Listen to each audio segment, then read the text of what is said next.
think that's a really, really important concept for people to understand. That this isn't just a set a better bid. Sometimes there isn't a better bid to be had if what you're trying to achieve is an impact on organic ranks on a top keyword. Now your tacos is going up, your profitability is going down, and yeah, you have some good ranks to show for it, but that's not actually turning into end-of-day profit dollars like you want. Oh, the bid for my top keyword is like $5. How can I achieve that? I'm like, well, it's not the actual question. Your question is, how can I make a $5 bid profitable? Or there's some people like, I can't believe bids are this high. Bids are that high because somebody in the market is willing to pay it. It is always better to have your budgets work for you and help act as this offset to what may be an imperfect bid decision. Hello, everyone, and welcome back. I am super excited for this conversation. It's one that we've been having internally a lot lately because we've been achieving some really cool results with it. And I have back on the show Mike Frekey. He is the head of marketing operations at Perch, and he's been doing some really cool stuff over at Perch with data and forecasting. And I love geeking out on topics with him. And we connected again over on LinkedIn. Definitely recommend following him on LinkedIn over there about budgets and how to leverage budgets to run effective advertising. And this is a conversation I feel like that's been happening a lot in the Amazon ad space, especially now that we're in peak season, because it's very, very easy for spend to run away from you very quickly this time of year with all of the new searches happening on the platform. However, this is really applicable, I would say, throughout the year. And Mike had some really cool points on leveraging budgets for seasonality products, which is probably going to be huge. Those of you with giftable products going into Q1. So you're definitely going to want to pay attention to this conversation. So Mike, thanks so much for coming back on. I appreciate it. Of course. And Elizabeth, thank you so much for having me. It's always such a treat to get to talk with you about ad stuff. Yeah, no, for sure. The feeling is definitely mutual. For those of you who have watched you or probably hopefully following you on LinkedIn, do you want to give a quick recap on kind of like what you're doing or what you're like kind of how you're approaching things at Perch? And then we could just riff off of that, I guess. Sounds good. Yeah, so I am the marketing ops dude over at Perch. We are owning everything ads related, all execution there, owning our forecasting, try to figure out how much inventory we think we can move over the next 12 months by month for all of our products, as well as trying to set the right prices across the board. So doing a whole bunch of super fun stuff there. I will focus today's conversation. I'll say it'll be a mix of forecasting and ads related topics for how we're using budgets to work for us best. Yeah, let's dive in, because I know right now, as we're recording this, deep in Q4, trying to make sure that we are scaling things out as effectively as we can. Budgets has been a very hot topic, obviously in the whole world of Amazon ads, but definitely at Perch. This is an area we've been spending a lot of time talking about too. Yeah, no, exactly. And maybe we should just set sort of the lay of the land and maybe give the listeners a brief idea of sort of the two, I don't want to say like two camps, because I feel like all of us kind of move in between these ideas or thoughts or just how we approach the management. But there's one school of thought in the ads, and I think Amazon has in some ways lended to this with their new budget tab, in that if you ever cap your campaign budgets, you're potentially losing sales. That's kind of the one extreme thought process. And while, as we kind of get into this discussion, I would allow for the fact that you are losing out on some forms of visibility. Now, how much that visibility is hurting you, does it really make sense profitability-wise? That's a discussion we should have. But, when you go into the budget tab, you can see the campaigns that are running out of budget, which, to be honest, we use that tab all the time. Love it. I appreciate the rollout, especially now with like the percentage, like what percentage of time in AM budget. What Amazon will also do is forecast out the potential lost sales. So let's say these budgets are capped. Look how much more sales you could make if these were uncapped. And so there's this school of thought that like if you ever cap budgets, you are losing out on some potential in the account. I would say in some cases that's true. And now there's the other, maybe we'll take it to the extreme, is that you should really be using budget caps to help control spend. I think that's sort of the other end. Now, how closely you want to control? Do you want to control everything? It's probably an "it depends" answer, like with all of our answers with everything in the Amazon ad discussion. But that's kind of like the tone of the thing that we'll be discussing throughout this. No, that's great. I think the phrase I keep hearing the most from definitely Amazon directly, and I think it's become the buzzword across Amazon sellers as well, is always on. We want to have an always on approach to advertising. And I'm going to plant my flag in the ground and challenge that always on should not mean that every single campaign is always on. It's that you have some level of advertised visibility, as long as you are considering yourself retail ready, considering yourself in inventory position that allows you to actually sell consistently. But if I have a single campaign that maybe it's a test campaign, maybe it's an auto campaign, it is a campaign that has a mix of a wide degree of targets in here that some are performing well, some are performing questionably, and maybe the campaign on the whole is more in this questionable camp, I am losing zero sleep at night by turning that campaign off for certain hours of the day via budgets, especially if I have an overflow campaign structure where maybe I am running my discovery targets, I don't know, $1.50 average cost per clicks, and then I have an overflow campaign that has a lot of those same targets, but maybe those bids are slashed 70 cents, 60 cents, something where I feel very confident I am going to get the efficiency that makes me happy, but it may not be at the same volume, and that's okay by me. Yeah. No, I was really excited to start this discussion. Before we hit record, I was like, oh, okay. As we were kind of discussing right before we booked this call for the recording, I'm like, okay, I'm not crazy. I'm not just out here by myself. And we're saying like, it's awesome to have, people challenge your ideas and bounce around things. And, we're part of a mastermind that like we like challenge each other and, oh, I'm doing this, and like knowledge sharing and all that stuff is great. But sometimes when you've been doing this thing that is getting results. So we have several systems. We actually routinely adjust budgets based on performance in a lot of our accounts. And I was telling you before we hit record, like we had one account just due to market changes, and we were also doing some product launches and other things that added to the ad spend. Ad spend rose quickly to the point where it was affecting total A cost, and we were having a more profit conscious approach in this account. We were able to leverage budgets to reduce total A costs between 5 and 10 points within a 12-hour period, which is significant. And yes, we could have leveraged bid adjustments, and that's probably a part of the context that I didn't add when I was originally framing this discussion, is there is this, sort of always on approach in terms of budgets, but to counteract that, you want to, in theory, leverage bid adjustments to be able to sort of cap. So we're not capping it at the campaign level, we're capping it at the budget level. And as we were kind of discussing, like there's pros and cons, and there's reasons why that might not necessarily be the best approach. I'm going to build off that, Elizabeth, because I think it's a really important piece for people to take away from. There is a bid floor that you will need to achieve if you want to own a top of search placement. There's a certain point where if you bid down any more, you are not going to show up at the top of the search, and your entire campaign strategy gets thrown out of whack.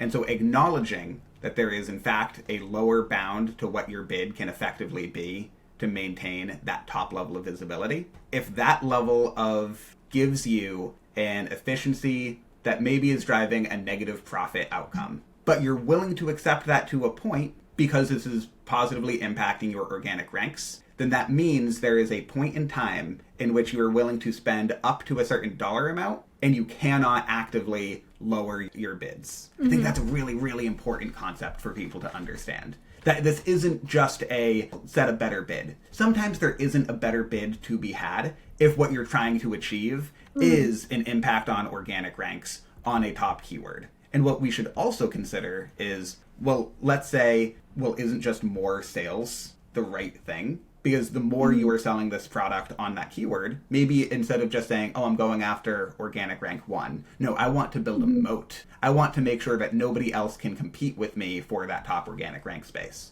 That's fine in theory until you end up cannibalizing the actual sales you would have been getting via that organic rank. Now your tacos is going up, your profitability is going down, And yeah, you have some good ranks to show for it, but that's not actually turning into end-of-day profit dollars like you want. Yeah, I love that perspective because I always tell clients, or when I speak or answer questions or just having conversations about the whole rank strategy, to your point, there is a very unique synergy on the Amazon platform between ad sales and then uplift in total sales. Like it's observable. We know it works. Ads can help influence your organic ranking. And oftentimes, to your point, you have to be aggressive with your bids to be able to do that. I'm sure you probably get these questions all the time. It's like, oh, the bid for my top keyword is like $5. How can I achieve that? I'm like, well, it's not the actual question. Your question is, how can I make a $5 bid profitable? Or there's some people like, I can't believe bids are this high. Bids are that high because somebody in the market is willing to pay it. As much as that's really difficult to accept, because that kind of gives you you're stuck between a rock and a hard place in some cases. But that's just kind of that's the game that has to be played. And so what we're saying is, between, completely uncapping budgets and then just allowing those $5 bids to continuously spend throughout the day, and that spend very easily being thousands of dollars a day on a single keyword. It's very easy to happen in certain accounts in certain marketplaces, which, to your point of profitability, that's probably not acceptable. Because when you're talking about the whole ranking strategy, when you're losing technically to run that one keyword, you're highly unprofitable in that one keyword. I always tell anyone who asks advice for ranking, there should be an end game. In the beginning on a product launch, there's unicorns out there, but generally speaking, you're not going to be profitable on a product launch. The end result goal is long-term, you want to be profitable, because if you just continuously run it unprofitable, that's less than helpful. There should be an end sustainable goal, which we're doing in the beginning on a product launch because we know we're going to generate more sales, which is then therefore going to make up for whatever ad spend we're investing. And if, to your point of completely uncapping things and allowing things to run, there is no light at the end of the tunnel in that scenario. And I think that's what we're trying to, I guess my goal here would be to reduce people's anxiety of leveraging budgets as a way to control spend. Because in my opinion, and at least the results that we're getting with accounts and what we're seeing, is budgets are a very viable and in some ways a lot quicker way to be able to adjust for spend. I love that point. I think if budgets are the only lever you are pulling, you're probably doing something wrong. However, knowing that the perfect bid, one, may not exist based off of what you need to bid in order to actually gain the visibility that you think you want. But two, regardless of if the perfect bid exists, how likely is it that your next bid optimization is going to get you to the perfect bid where having this insurance policy of a budget isn't the right thing to do? I will say it is always better to have your budgets work for you and help act as this offset to what may be an imperfect bid decision. Yeah, I would agree that. And I think where I have the most struggle with this always on position is that you take a very effective optimization tool completely out of the picture. Yeah. To me, it's a tool to be leveraged. Now, to your point, in what situation, where are we leveraging it? How much are we restricting it? There's a lot of nuances that go into it, but I think this always on, I'm always at a loss. If I don't do this, therefore I am losing out on market share or whatever the case may be. It's, well, you've completely eliminated that possibility. And I guess where I've found that we sort of are able to get the most results or find new strategies is when we look at all of the possibilities available to us and then run some tests or leverage certain things that, again, test, analyze, adjust accordingly. But we're not taking anything out of the equation. No, that's awesome. I think we've made a pretty compelling point as to why you should leverage budgets in some way. I have a couple specific examples of how you can leverage budgets to help out. Yes, I would love to. Let's get into nuts and bolts because I think everyone's like, all right, cool, I should leverage budgets. Now what? Great. One of the tools that Amazon has given us to a point that make this really beneficial, I would say, are portfolios. So people may not know this, and so if they don't, I will say the budgets that you set at a campaign level are not hard budgets. If you set a campaign budget of $1,000 a day, that budget could theoretically spend upwards as high as $2,000 in a specific day. This is tied to, I believe all campaigns have a few different settings that allow you to spend upwards of 25% to 100% above your stated budget, which is helpful on a day like Black Friday, where maybe you're not on top of your budgets as much as you should be, or maybe you just underestimated what the market was going to do that day. That's great. However, sometimes, no, I've set a budget very intentionally. I have an expectation of how many units I can afford to sell via advertising, and I want my budgets to reflect that. Instead of using campaign budgets as your control, use portfolio budgets as your control. Portfolio budgets act as this hard cap for a collection of campaigns, especially if you say, well, I don't know what the right budget is for my automatic campaigns versus my successful converting terms campaigns versus my test campaigns, but I know I want to spend roughly $1,000 today. The best way to do that, in my opinion, is through portfolios. So you put all of those campaigns into one portfolio, you give that portfolio a daily budget, and then you can go to sleep at night knowing that you are only ever going to spend up to that portfolio level budget. That's a really important one for me. Yeah, I like that because it's almost like an added, there's another option that we didn't know about, because I think a lot of us know about the account budgets, right? So you can set an overall account cap, which another thing with those, I don't know why. Correct me if I'm wrong, I know sponsored brands are not included in that. I don't believe sponsored display are included in that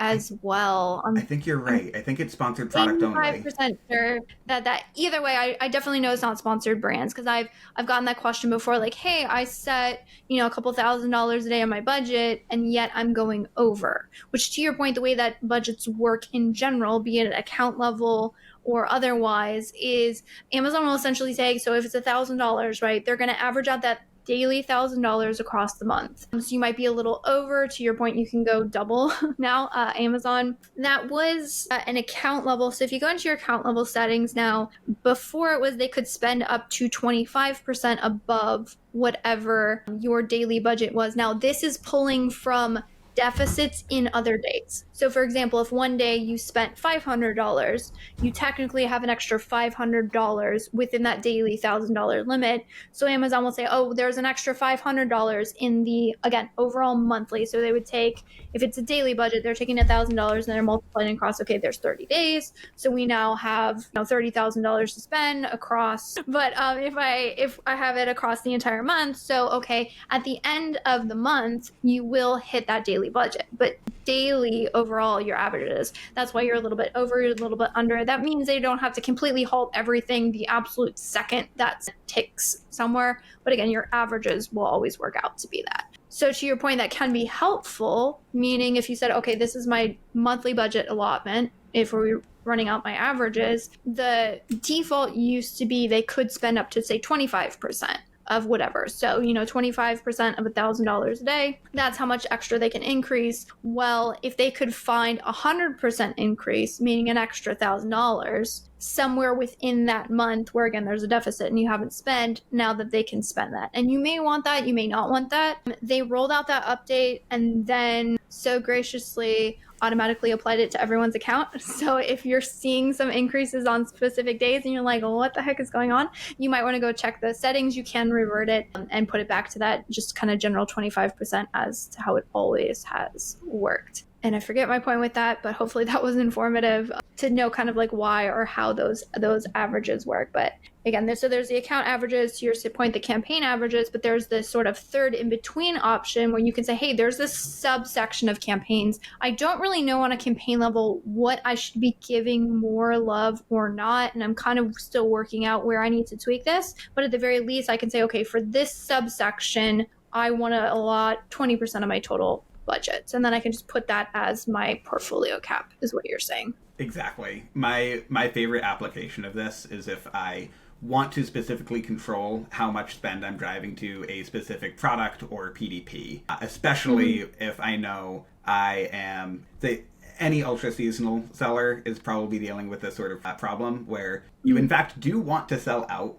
because I'm sorry, you're probably not selling your Christmas trees in June. There's Yeah. a certain amount of time you have to sell the majority of your inventory, and you want to sell out, but you don't want to sell out too fast, because if you end up selling all of your Christmas trees by November 27th, chances are there's a solid 2 to maybe 3.5 weeks of sales that you could have done, and maybe you can do that at a higher margin profile if you don't have the inventory to support. So those are areas where budgets can be really helpful. I'll also call out on the portfolio level approach. Elizabeth, you called out earlier in this podcast the benefits of using the budget tab in Ad Console. Well, fun fact, the budget tab actually ignores portfolio budgets. So if you say, set yourself up with a portfolio level cap, and let's say you actually have now turned all of your campaigns off. Maybe you set a really, really low budget, and your portfolios end at 8 in the morning. Vast majority of the day still to go. Well, if you go into your budgets tab, it will show you as being likely 100% in budget, because it is saying,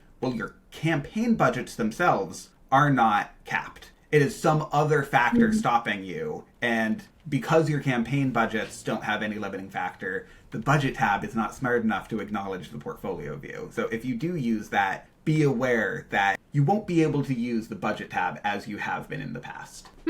That's a really good call out, one that I was completely unaware of. So I appreciate the share. Anytime. No, always coming in with the great insights and the more importantly actionable insights, which I really appreciate. Those are my favorite. I know you had mentioned before, and I'd love to get your take on specifically leveraging budgets for seasonality. Was one of those things. So this is a fun topic for me because this is very top of mind. I think what everybody should be doing if you are selling in any sort of seasonal space, and while I may be thinking about this specifically around Christmas items right now, I think there are a number of different times of the year where maybe you're selling an outdoor camping item. And there is in fact a certain point where your sales are going to drop off, either because the weather is changing or because people who are avid campers have now purchased their sleeping bags or their tents or whatever materials they need in order to go camping. When this happens, the best thing for you to do if you are selling in this sort of space is to set a reasonable forecast. I'm the forecasting guy now.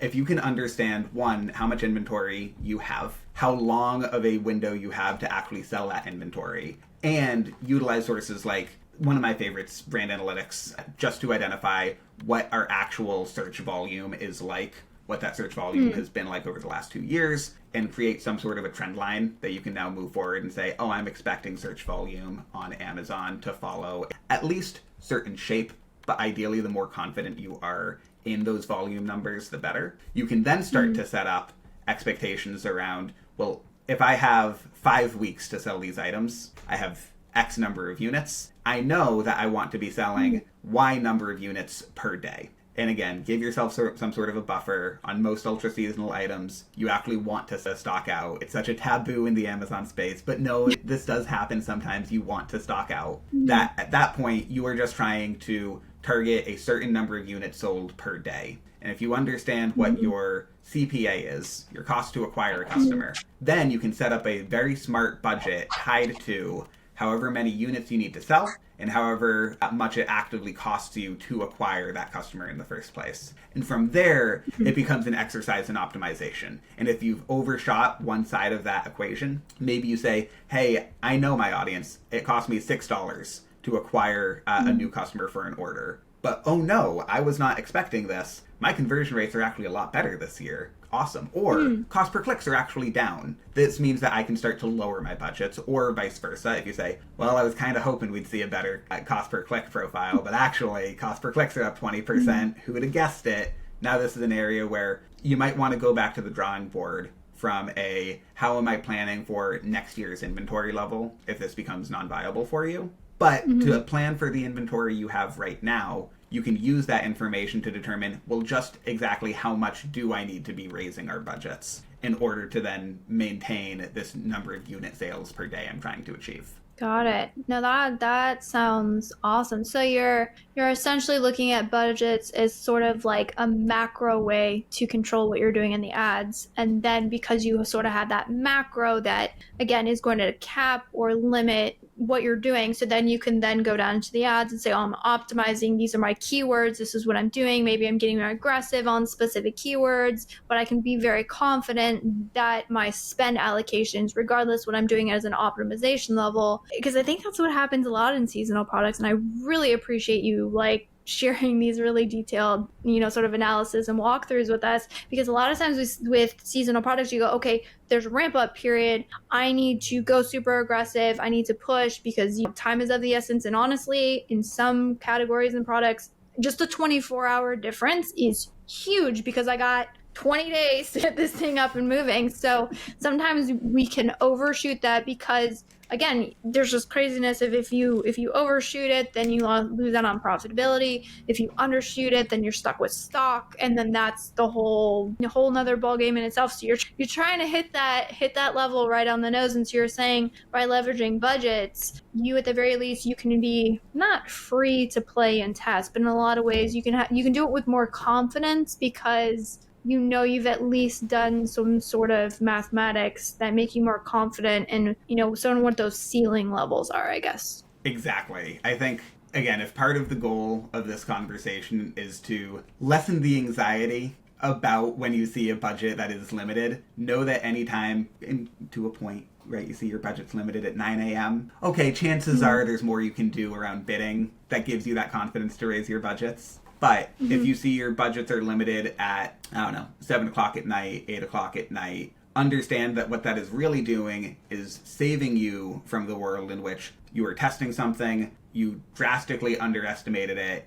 and now a $500 test has turned into a $5,000 test overnight. That's what we're saving you from. Yeah. And unfortunately, those scenarios are pretty, I don't want to say they're super common because it really does, it depends on the market and, like how much the clicks are and how many people are clicking, that it's really going to determine what sort of that ultimate ceiling would be if everything was completely left to its own devices. But it's not uncommon to happen. Do you all also, and this is something we do, so I'd be curious to hear your take, like when you're launching new things and you're testing, do you put a restricted budget in the beginning just to sort of see where things shake out, at least within the first 24 hours, and then make adjustments from there? Or how are you all sort of navigating that? That's an awesome question. The way I like to think about product launches is, one, yes, we do set up some sort of a budget that can act as a save us from doing something stupid before we know this product super well. But two, we'll also try to think of these budgets more as traffic goals.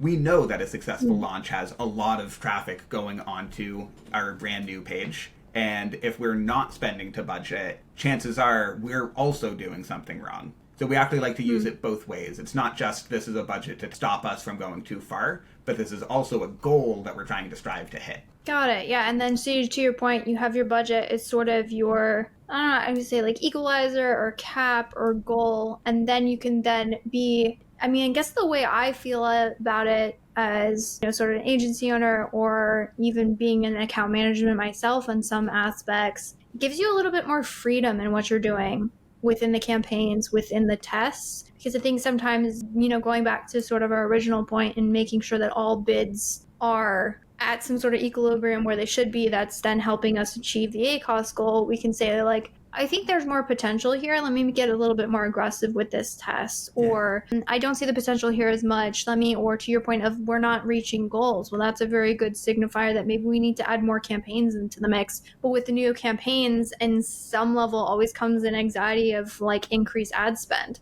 And so we can be confident that whatever we're adding to the account, potentially weaning out from the account, there's always sort of that like a fail-safe option really in the account that can, to me, it feels like it lowers anxiety a little bit. I think anything that just gives me more control over my ad campaigns helps me rather than hurts me, I think. Yeah.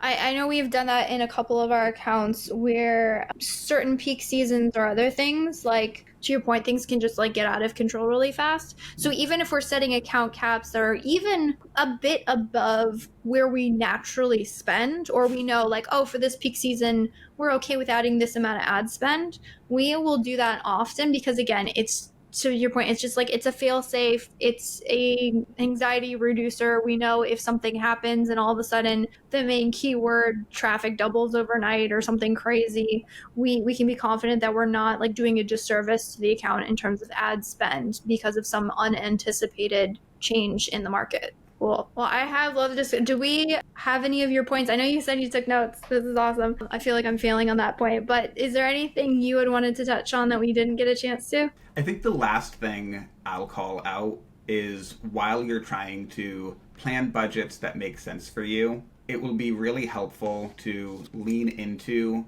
a campaign structure that gives you that sort of granular level of control. And I'm not going to be the sort of person who says 10 keywords max per campaign. I don't necessarily buy into that. But I will tell you that if you are, say you're selling toys, where there is a series of traffic-driving keywords that are going to be tied to whatever specific toy you're selling. If you're selling a remote-controlled car, then yeah, people are going to find you by searching remote-controlled car. However, anybody selling toys will know that you're also getting a large amount of your traffic from people typing in toys for 5-year-old, toys for boys, toys for girls, anything broad. And if you are going to let your broad-driven campaigns be a large amount of your spend, you should be setting up specific budgets there where your efficiency is likely a little bit worse because people don't know exactly what they're looking to buy. And anything that is a keyword that is heavily tied to exactly what you are, you probably want to give yourself